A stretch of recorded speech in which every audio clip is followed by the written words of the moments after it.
Hello friends, I am Narendra Verma और आपका स्वागत है आपके YouTube channel NV Edu Hub में। तो दोस्तों, जैसा कि आप जानते हैं कि आज हम डिस्कस करने वाले हैं मीनिंग ऑफ शेयर, अंश का अर्थ। अंश या शेयर के बारे में आपने पहले भी सुन रखा होगा, और अगर नहीं भी सुना है, जो स्टूडेंट्स इस शब्द को पहली बार सुन रहे हैं वो भी आसानी से समझ सकते हैं आज के इस वीडियो के माध्यम से।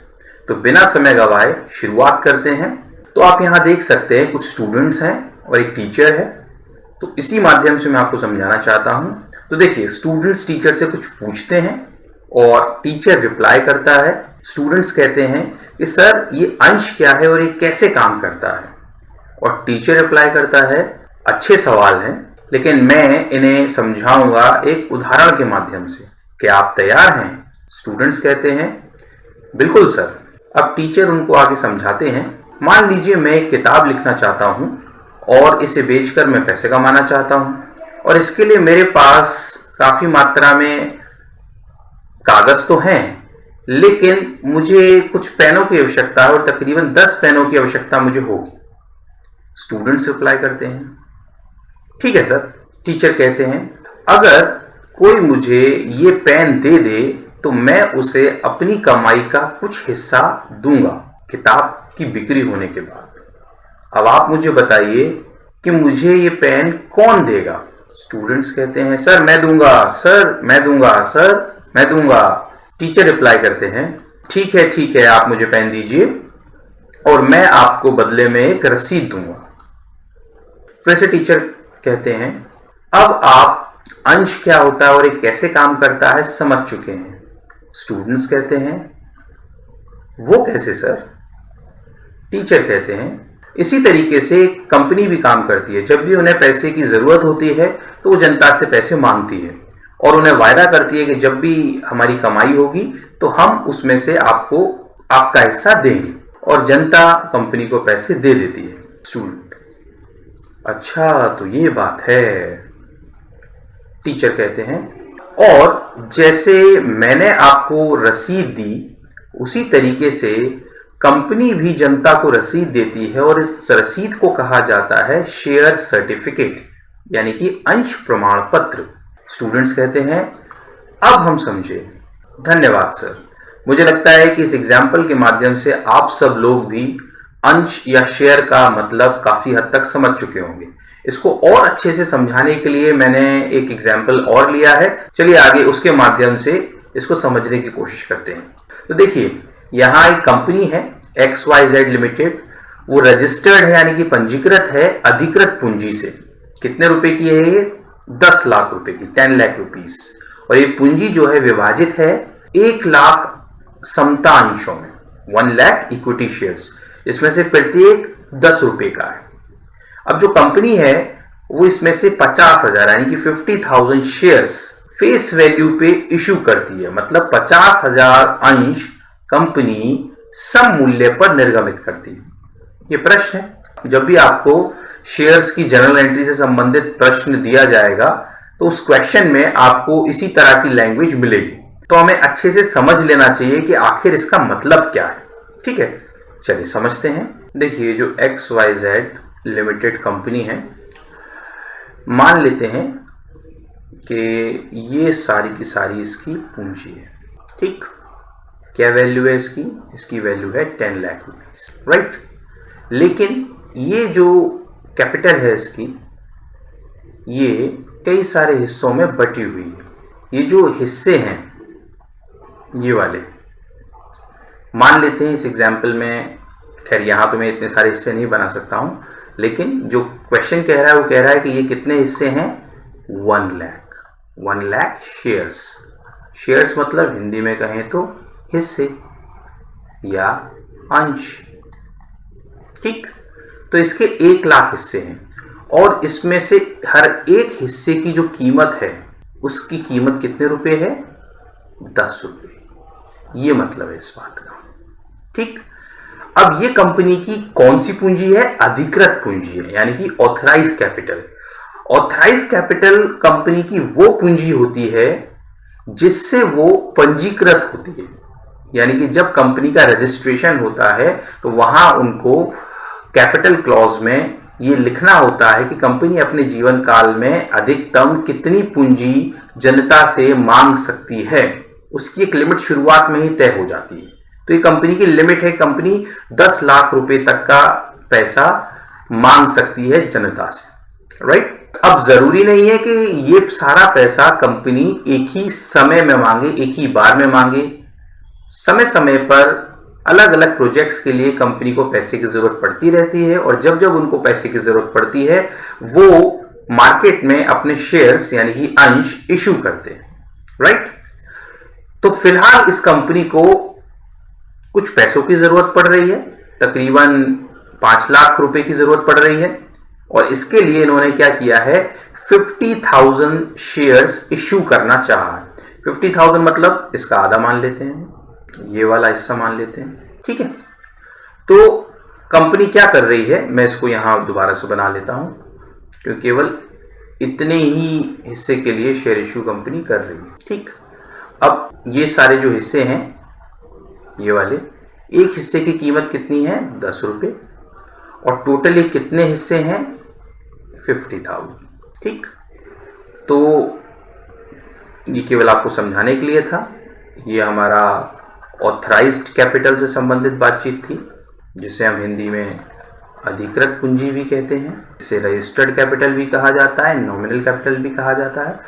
और ये जो पूंजी है इसको हम नाम देंगे क्या, इश्यूड कैपिटल। कितने रुपए होगी, 50,000 का 10 में गुणा करेंगे तो कितना आएगा, 5 लाख रुपए। हिंदी में कहें तो इसको कहेंगे हम निर्गमित पूंजी, ठीक। चलिए जरा इसको समझने की कोशिश करते हैं। अब देखिए 50,000 शेयर्स यानी कि हिस्से कंपनी देना चाहती है जनता को, किसके लिए, मालिकाना हक के लिए। यानी कि जिस व्यक्ति ने जितने हिस्से खरीद लिए कंपनी के, वो उतने हिस्सों का मालिक बन जाएगा। और एक हिस्से की कीमत कितने रुपए है, 10 रुपए। मान लेते हैं कोई मिस्टर ए है, ठीक, ये खरीद लेते हैं 5,000 शेयर। तो 5,000 शेयर खरीदेंगे, 10 रुपए से गुणा करेंगे, इनको कितना रुपया देना होगा, 50,000।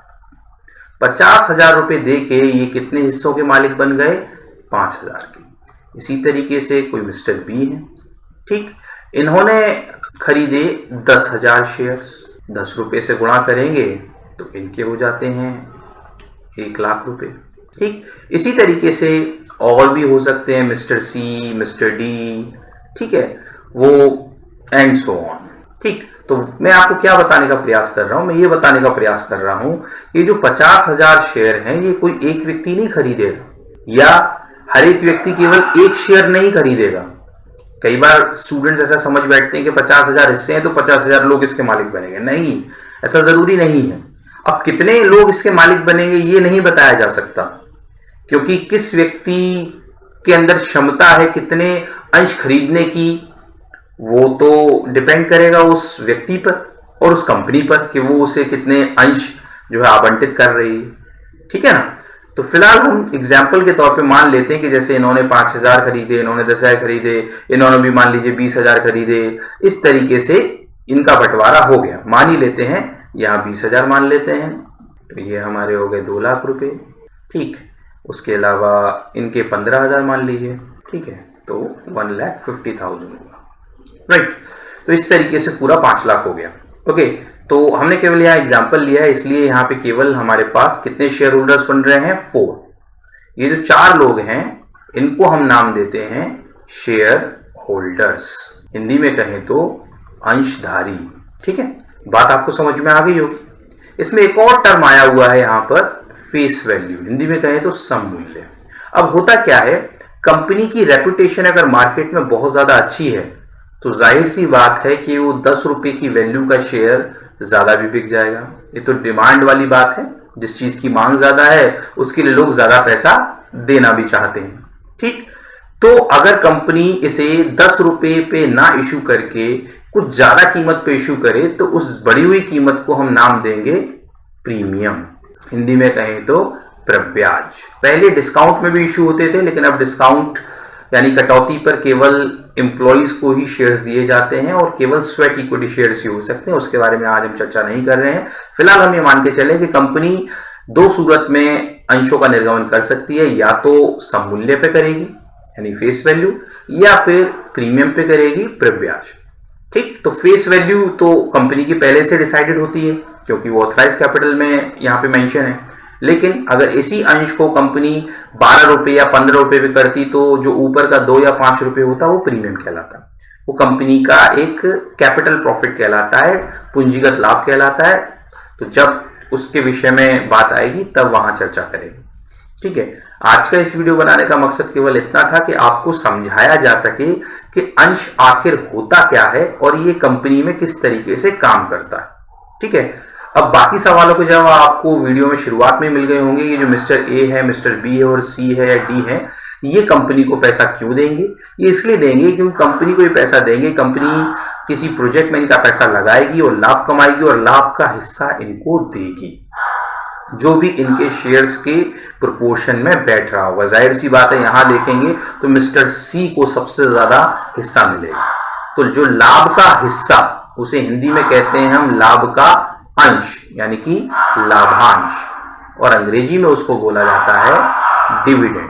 ठीक, तो हमने क्या सीखा आज के इस वीडियो में? हमने ये सीखा कि कंपनी की ऑथराइज कैपिटल क्या होती है, जिस कैपिटल से, जिस पूंजी से कंपनी रजिस्टर्ड पंजीकृत होती है उसे हम अधिकृत पूंजी या ऑथराइज कैपिटल कहते हैं, और उसका जो भाग कंपनी जनता में निर्गमित करती है वो कहलाता है आपका इश्यूड कैपिटल यानी कि निर्गमित पूंजी। ओके, और कंपनी अगर जो फेस वैल्यू है यानी जितने रुपए का एक्चुअल में शेयर है उसी पे इशू करती है तो उसे हम कहते हैं फेस वैल्यू या एट पार, हिंदी में कहें तो सममूल्य पर। ओके, और अगर इससे ज्यादा का शेयर इशू करेगी फेस वैल्यू से ज्यादा का, तो उस बढ़ी हुई कीमत को हम बोलेंगे प्रीमियम या ब्याज हिंदी में।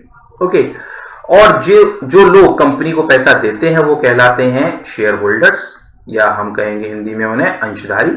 ठीक, और इनको बदले में साल के अंत में या कई सालों में जब भी जो भी कंपनी की पॉलिसी हो, लाभ का जो हिस्सा मिलता है उसे कहते हैं हम लाभांश यानी कि डिविडेंड। राइट। ओके, एक और चीज होती है वो ये कि जरूरी नहीं है कि ये जो अंशधारी है ये केवल एक ही तरीके से पैसा कमाए जो कि डिविडेंड की उसकी इनकम है, और ये भी जरूरी नहीं है कि हमेशा ये इन शेयर्स के मालिक बन के रहें। ये जब चाहे तब इन अंशों को बेच सकते हैं। ठीक, जब तक चाहें अपने पास रखें, और जब इनको लगे कि बेच देना चाहिए, अब बेचने के कई कारण हो सकते हैं, इनको पैसे की जरूरत है या इनको लग रहा है कि बहुत अच्छा मौका है, इससे ज्यादा अच्छे दाम नहीं मिलेंगे, हो सकता है आने वाले समय में इस कंपनी के अंश की कीमत गिर जाए मार्केट में, तो इसकी बोली लगती है। ठीक, और ये सारा काम ऑनलाइन के माध्यम से होता है। ठीक है, जिसे हम कहते हैं स्टॉक मार्केट, उसके बारे में कभी बाद में चर्चा करेंगे। ठीक है, स्टॉक एक्सचेंज के नाम से भी जानते हैं, शेयर बाजार के नाम से भी जानते हैं। वहां इन अंशों की खरीद और बेच होती है, यानी कि आप अगर किसी कंपनी के अंश एक बार खरीद लेते हैं तो उनको अगर आपको बेचना है या किसी और कंपनी के अंश आपको खरीदने हैं जो पहले से किसी ने खरीद रखे हैं, ठीक है, सेकेंडरी मार्केट कहा जाता है इसको। बिल्कुल इसे इस तरीके से मान लीजिए कि भाई आपने कोई कॉलोनी बन रही थी और वहां पे आपने एक प्लॉट ले लिया, ठीक है, और सारे प्लॉट इसी तरीके से बिक गए। अब कोई मेरे जैसा व्यक्ति आता है, वो कहता है कि यार मुझे भी चाहिए यहाँ पे प्लॉट, तो ये व्यक्ति बेचने के लिए राजी हो जाता है, इसे अच्छे दाम मिल रहे हैं, इसकी पर्सनल जरूरत है, तो ये सेकेंडरी मार्केट हो गया।